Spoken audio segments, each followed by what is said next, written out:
ಸೌಕರ್ಯಗಳೇನು, ಅಲ್ಲಿ ಊಟದ ವ್ಯವಸ್ಥೆಗಳೇನು? ಸಿದ್ದರಾಮಯ್ಯ ಸರ್ಕಾರದಿಂದಲೂ ಹೆಸರು ಬದಲಾವಣೆ ರಾಜಕೀಯ. ಬದಲಾಗಲಿದೆ ಬೆಂಗಳೂರಿನ ವಿಕ್ಟೋರಿಯಾ ಆಸ್ಪತ್ರೆಯ ಹೆಸರು. ವಿಕ್ಟೋರಿಯಾ ಆಸ್ಪತ್ರೆಗೆ ಶಾಂತವೇರಿ ಗೋಪಾಲ ಗೌಡ ಎನ್ನುವಂತಹ ಹೆಸರು ನೇಮಕ. ಬೆಂಗಳೂರಿನ ವಿಕ್ಟೋರಿಯಾ ಆಸ್ಪತ್ರೆ ಹೆಸರು ಬದಲಾವಣೆ. 1900ರಲ್ಲಿ ಕೃಷ್ಣರಾಜ ಒಡೆಯರ ಪ್ರಾರಂಭಿಸಿದಂತ ಆಸ್ಪತ್ರೆ ಇದು. ಆಸ್ಪತ್ರೆ ನಿರ್ಮಾಣದಲ್ಲಿ ಕೇರಳದ ಪ್ರಸಿದ್ಧ ವೈದ್ಯ ಡಾಕ್ಟರ್ ಪದ್ಮನಾಭನ್ ಪಲ್ಪು ಪ್ರಮುಖ ಪಾತ್ರ. ಶತಮಾನದ ಇತಿಹಾಸವುಳ್ಳ ಆಸ್ಪತ್ರೆ ಹೆಸರು ಬದಲಾವಣೆ ಆಗ್ತಾ ಇದೆ. ಸಿದ್ದರಾಮಯ್ಯ ಸರ್ಕಾರದ ನಡೆಗೆ ವಿವಾದಕ್ಕೆ ತುತ್ತಾಗುವ ಸಾಧ್ಯತೆ. ಸರ್, ಇದೀಗ ಅಂದ್ರೆ ವಿಕ್ಟೋರಿಯಾ ಆಸ್ಪತ್ರೆ ಅನ್ನುವಂಥ ಇದು ಒಂದು ಇತಿಹಾಸದ ಅಂದ್ರೆ ಹಲವಾರು ಶತಮಾನಗಳಿಂದ ಬಂದಂಥದ್ದು. ಈ ಒಂದು ಆಸ್ಪತ್ರೆ ಹೆಸರು ಬದಲಾವಣೆ ಸದ್ಯದ ಪರಿಸ್ಥಿತಿಯಲ್ಲಿ ಅನಿವಾರ್ಯ ಇತ್ತ ಅಥವಾ ಯಾವ ಕಾರಣಕ್ಕೆ, ಹೇಗೆ ಅಂತ?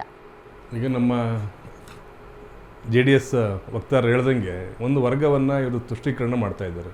ಈಗ ಅಲ್ಪಸಂಖ್ಯಾತರಿಗೆ ಆಯ್ತು, ಅದು ತುಷ್ಟೀಕರಣ ಮಾಡಾಯಿತು. ಅವ್ರಿಗೇನೇನು ಉರ್ದು ಶಾಲೆಗೆ ಏನೇನು ಕೊಡಬೇಕೆಲ್ಲ ಆಯಿತು.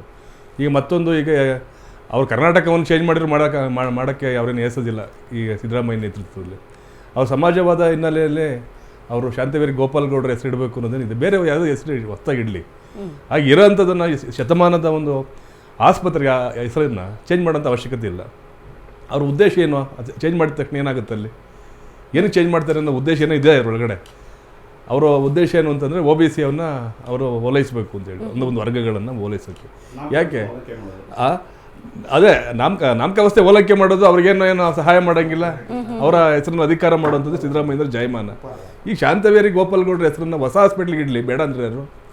ಈಗ ಬೆಂಗಳೂರು ವಿಶ್ವವಿದ್ಯಾನಿಲಯಕ್ಕೆ ಅವ್ರು ಯಾರು ಬೇರೆ ಡಾಕ್ಟರ್ ಮನಮೋಹನ್ ಸಿಂಗ್ ಹೆಸರನ್ನ ಅವ್ರು ಶಿಫಾರಸು ಮಾಡಿದರು. ಅಲ್ಲಿ ತುಮಕೂರಿನಲ್ಲಿ ಸ್ಟೇಡಿಯಂಗೆ ಪರಮೇಶ್ವರ್ ನನ್ನ ಹೆಸರನ್ನ ಇಡಿ ಅಂತಂದರು. ಯಾವುದೋ ಅವರ ಸ್ಟೇಡಿಯಂಗೆ ಗಾಂಧಿ ಹೆಸರು ತೆಗೆದುಬಿಟ್ರೆ ಅಲ್ಲಿ ಮಹಾತ್ಮ ಗಾಂಧಿ ಸ್ಟೇಡಿಯಂ ಅಂತ ಐತಿ. ಈಗ ಏನಿದು ಕತೆ ಇದು ಅಂತ ಗೊತ್ತಾಯ್ತಲ್ಲ. ಇವರು ಏನು ಮಾಡ್ತಾರೆ? ಇನ್ನೊಂದು 10 ವರ್ಷ ಏನಾರು ಇವ್ರಿಗೆ ಏನಾರು ಕಾಂಗ್ರೆಸ್ನವ್ರಿಗೆ ಅಧಿಕಾರ ಕೊಟ್ಟರೆ ರಾಜ್ಯದಲ್ಲಿ ಇಡೀ ವ್ಯವಸ್ಥೆ ಅಲ್ಲ, ಇಡೀ ಹೆಸರುಗಳನ್ನ ಚೇಂಜ್ ಮಾಡ್ಬಿಡ್ತಾರೆ ಅಂತ ಹೇಳಿ ಎಲ್ಲೋ ಒಂದು ಕಡೆ ಜನಗಳಿಗೆ ಆತಂಕ. ನೋಡಿ ಮೇಡಮ್, BJP ಅವ್ರಿಗೆ ಬರೀ ಅದನ್ನೇ ಕನಸು ಕಾಣಿಸ್ತಾ ಇದ್ದಾರೆ. ಈಗ VBG ರಾಮ್ಜಿ ನೀವ್ಯಾಕೆ ಮಾಡಿದ್ರಿ? ಮಹಾತ್ಮ ಗಾಂಧಿಯವರು ಇಡೀ ದೇಶಕ್ಕೆ ಶಾಂತಿ ಸುವ್ಯವಸ್ಥೆಯಲ್ಲಿ ಹೆಸರಾದಂಥವ್ರು. ಹಾಗಾಗಿ ಮಹಾತ್ಮ ಗಾಂಧಿ ಅವರ ಹೆಸರನ್ನು ಚೇಂಜ್ ಮಾಡಿದ್ರೆ ನಿಮ್ಮ ಅವಶ್ಯಕತೆ ಇತ್ತಾ? ಇಡೀ ರಾಜ್ಯದಲ್ಲಿ ನಡ್ರಿ, ಗ್ರಾಮ ಪಂಚಾಯತಿ ಮಟ್ಟದಲ್ಲಿ ನಿಮ್ಮನ್ನು ಉಗಿತಾ ಇದ್ದಾರೆ. ಯಾಕೆ ಅದನ್ನು ಗಾಂಧೀಜಿಯವರ ಹೆಸರನ್ನು ತೆಗೆಯುವ ಅವಶ್ಯಕತೆ ಇತ್ತು? ಅದನ್ನು ಬದಲಾವಣೆ ಮಾಡುವ ಅವಶ್ಯಕತೆ ಬಿಜೆಪಿ ಹೆಸರು ಚೇಂಜ್ ಮಾಡ್ತಾ ಇದೆ ಅಂತ ಕಾಂಗ್ರೆಸ್ ಮಾಡ್ತಿದೆ. ಪ್ರಶ್ನೆ ಅದಲ್ಲ. ಇಲ್ಲಿ ಶಾಂತವೀರ್ ಗೋಪಾಲ್ ಗೌಡರು ಅವ್ರದ್ದೇ ಆದಂಥ ಇತಿಹಾಸ ಉಳ್ಳವರು. ಆ ಕ್ಷೇತ್ರದಲ್ಲಿ, ಆ ವಿಕ್ಟೋರಿಯಾ ಆಸ್ಪತ್ರೆ ಬರುವಂಥ ಕ್ಷೇತ್ರದಲ್ಲಿ ಅವರ ತಮ್ಮದೇ ಆದಂಥ ಕೊಡುಗೆಯನ್ನು ನೀಡಿದ್ದಾರೆ. ಅವರೊಬ್ಬರು ಹಿಂದುಳಿದವ್ರದ್ದು ಇರ್ಬೋದು, ಹಿಂದುಳಿದವ್ರದ್ದು ಅನ್ನೋದಕ್ಕೆ ಅವ್ರನ್ನ ವಿರೋಧ ಮಾಡಿದ್ರೆ ಯಾವ ಅರ್ಥ ಐತ್ರಿ? ಇದು ಸರಿಯಲ್ಲ.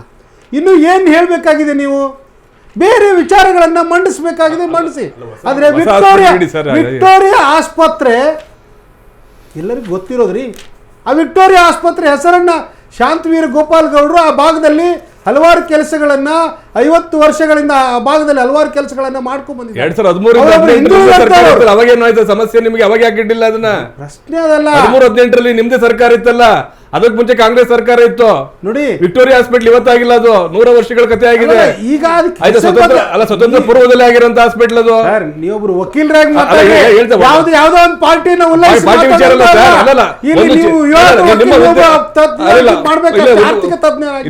ಆರ್ಥಿಕ ಸಲಹೆಗಳನ್ನು ಅಭಿವೃದ್ಧಿ